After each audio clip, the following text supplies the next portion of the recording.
إن في خلق السماوات والأرض واختلاف الليل والنهار والفلك التي تجري في البحر بما ينفع الناس وما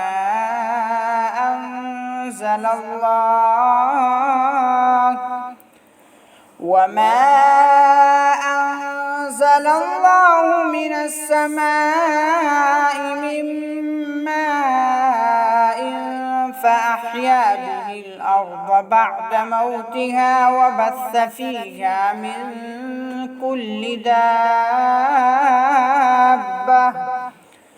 وتصريف الرياح والسحاب المسخر بين السماء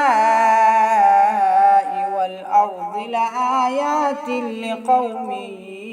يعقلون. ومن الناس من يتخذ من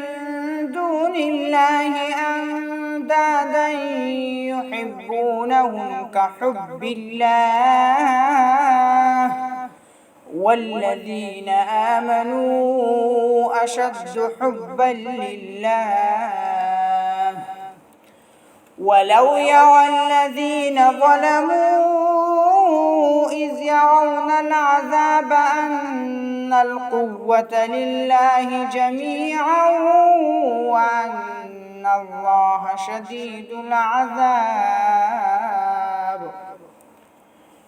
إذ تبرأ الذين اتبعوا من الذين اتبعوا ورأوا العذاب وتقطعت بهم الأسباب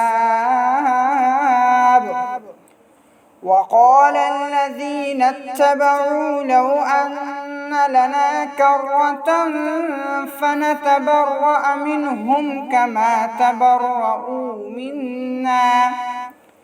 كذلك يريهم الله أعمالهم حسرات عليهم وما هم بخارجين من النار.